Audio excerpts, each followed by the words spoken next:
Atenção! Começa agora uma teleaula de Ciências do Ensino Fundamental. Você vai assistir a teleaula de número 10. Bons estudos!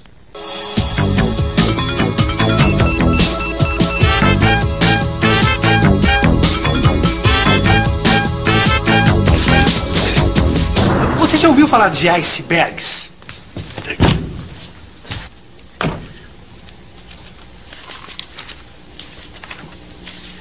Isso mesmo, iceberg. Iceberg é uma massa de gelo que se desprende da costa dos polos norte e sul e sai por aí flutuando. Nessa teleaula de hoje você vai ficar sabendo por que o iceberg flutua. Você também já deve ter ouvido falar de que a gente só vê um pedaço pequeno do iceberg que fica fora d'água, que a parte maior fica embaixo da água. Pois é, nessa teleaula de hoje você também vai ficar sabendo do que é feito um iceberg. Por que o gelo flutua na água? O que é densidade? Os estados físicos da água. E como e por que a água e outras substâncias mudam de estado físico. E para começar a nossa teleaula, vamos saber um pouco mais sobre icebergs.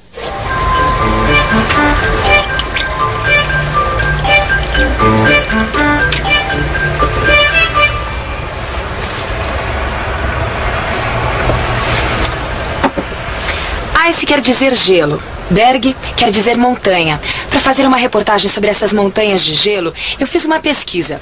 Eu descobri que os icebergs são formados por água doce. O meu ponto de partida foi essa notícia de jornal. Um super iceberg de 78 quilômetros de comprimento por 37 quilômetros de largura e 200 metros de espessura se soltou e ficou encalhado em águas de pouca profundidade da Antártica. A Antártica é o continente que fica no extremo sul do planeta. Em seguida, eu quis saber o que pode acontecer quando um iceberg se solta. Eu fui ver o que os especialistas tinham a dizer. Você sabe o que eles disseram? Quando localizamos o imenso bloco de gelo, tivemos receio de que ele pudesse chegar até as Ilhas Malvinas, no Atlântico Sul. Um iceberg como este pode resistir até por 10 anos. Aí, a ação mecânica da água do mar parte o iceberg em blocos menores. Esses blocos boiam em direção ao norte, criando riscos para a navegação. Depois de um tempo, as águas mais quentes do norte se encarregam de dissolver os blocos de gelo. Aí, eu resolvi saber por que esses blocos de gelo se desprendem do continente. E se o meu iceberg era o maior já encontrado. Eu fui ouvir a opinião de especialistas ingleses. O enorme banco de gelo se desprendeu do continente em consequência da elevação da temperatura da região antártica em cerca de 2,5 graus Celsius. Apesar do tamanho, esse iceberg não é o maior que já foi encontrado. No final dos anos 60, na mesma região, foi encontrado um iceberg com 300 quilômetros de extensão. A super iceberg indeed. Então, me bateu uma curiosidade de saber como são os icebergs. Se os que se desprendem do Polo Sul são iguais aos que se desprendem do Polo Norte. E eu descobri que eles são diferentes. Os icebergs antárticos têm a forma de uma tábua. Eles parecem um imenso campo de futebol flutuante e são fáceis de se ver à distância. Os icebergs árticos, que se formam no Polo Norte, têm formas irregulares. Isso porque os ventos são muito fortes. Os blocos se rompem ainda fora d'água. Os icebergs do Polo Norte representam mais perigo para os navegadores, pois são menores e mais difíceis de se ver.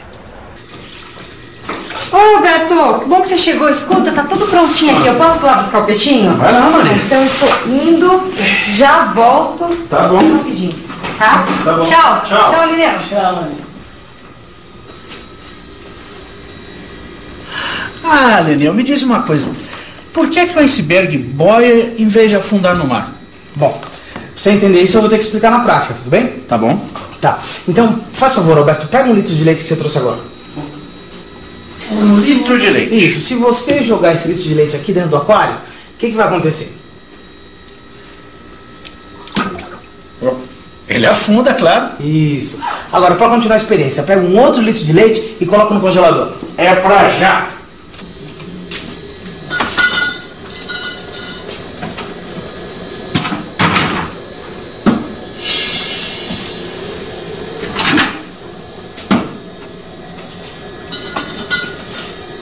Pronto.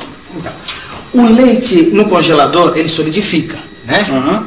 Coloca aí na balança, Alberto, por favor. Isso. Agora, olha, esse leite aqui não está solidificado, ele está líquido. Então, olha que legal. Tanto leite líquido quanto leite solidificado, eles têm o mesmo peso, né? 1 quilo. É. Só que o leite líquido na água, ele afunda, como a gente já tinha visto. E o leite congelado flutua. Deixa eu ver o que aconteceu com ele. Essa embalagem estufou. Pois é. O leite tem substâncias nutritivas e principalmente água. O que aconteceu foi que a água aumentou de volume. Mas como é que pode? O litro está lacrado. Não pode ter entrado nada dentro dele lá no congelador. E além disso, você mostrou que ele continua pesando 1 quilo. Bom, pra você entender isso, eu vou ter que fazer uma comparação. Quer ver? Alberto, pensa comigo. Digamos que aqui nesse litro de leite líquido, você tem 1000 pacotinhos e cada pacotinho pesando 1 grama. Portanto, 1000 gramas, 1 quilo, tudo bem? Depois do congelamento, você não tem mais 1000 pacotinhos, você tem, digamos, 1100 pacotinhos. Só que todos eles juntos continuam pesando a mesma coisa, ou seja, 1000 gramas, 1 quilo.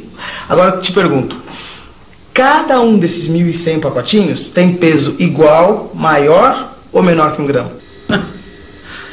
Vamos pensar um pouco? Vamos pensar um pouco. Dentro da embalagem de leite líquido, cabiam 1000 pacotinhos de 1 grama. Dentro da embalagem de leite congelado, cabem mais ou menos 1100 pacotinhos. Só que o peso do leite não muda. Então o peso dos 1100 pacotinhos é o mesmo dos 1000. Isso quer dizer que o peso de um pacotinho é menor do que 1 grama.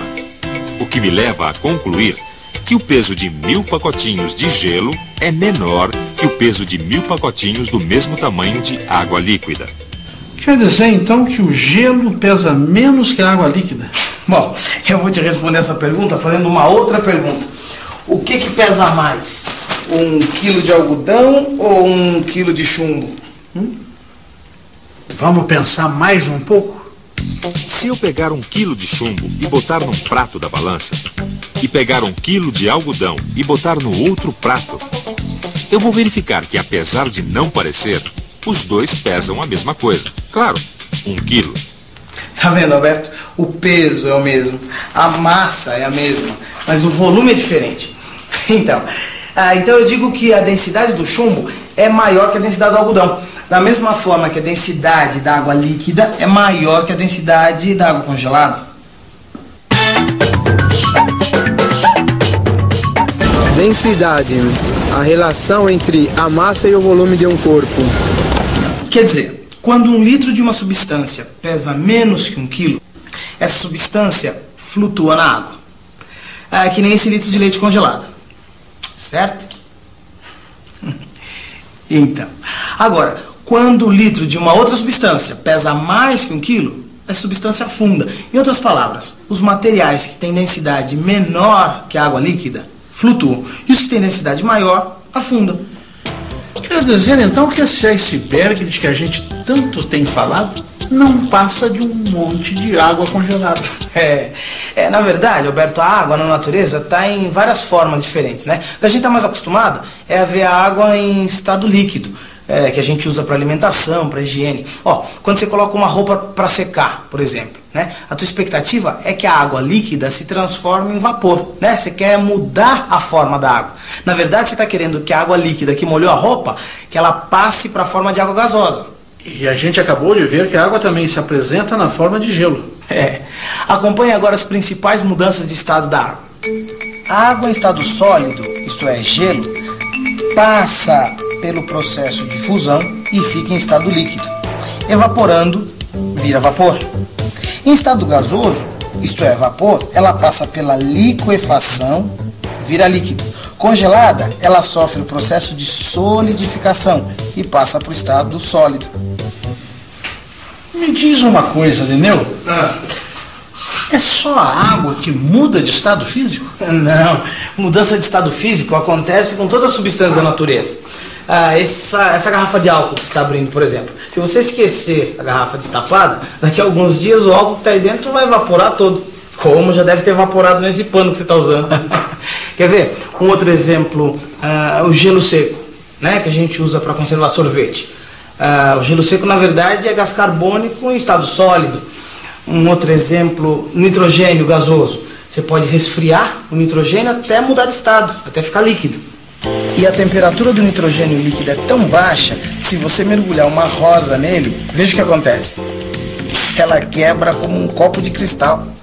E a gente pode falar ainda do mercúrio, né? Que é um metal e que na temperatura ambiente ele está em estado líquido. É aquele de dentro dos termômetros. Ah, tá. Então, a vaporização do mercúrio, dependendo da situação, pode ser útil, mas também pode ser muito perigosa.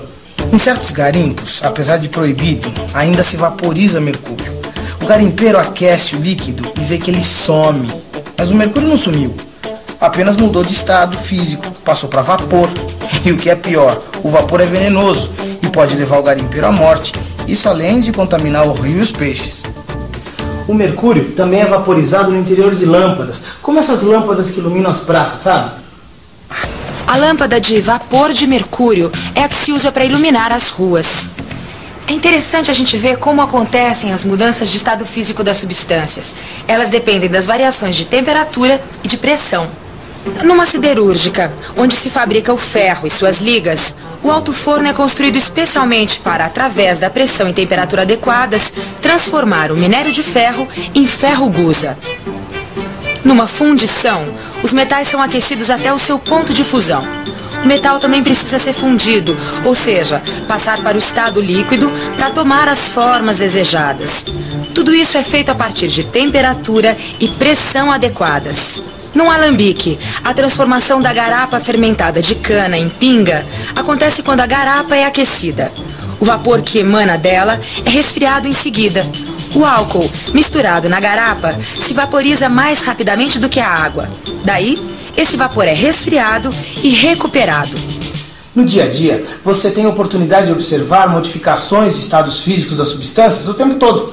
Desde a formação de gelo para um refresco, até a fundição de metais para fazer máquinas e ferramentas. E agora eu vou fazer café, antes que toda aquela água mude de estado físico. As mudanças de estados físicos da água e outras substâncias vão muito além da superfície, como um iceberg. Confira na revisão. E atenção, se liga aí que é hora da revisão. Na teleaula de hoje, você aprendeu que icebergs são grandes blocos de gelo feitos de água doce que flutuam no mar. Através de uma experiência, você viu que a água, em estado sólido, flutua na água líquida. Você observou também que a densidade do gelo é menor do que a densidade de água líquida. Que a água pode se apresentar em diferentes estados físicos: sólido, como o gelo, líquido e gasoso em forma de vapor. E para terminar, aprendeu que as mudanças de estado físico dependem de variações de temperatura e pressão das substâncias. Agora pegue o seu livro de estudos e faça os exercícios. Mas preste atenção nas condições de temperatura do ambiente e de pressão para você aprender depressa. Se você não corre o risco de fundir a cuca. Até a próxima teleaula.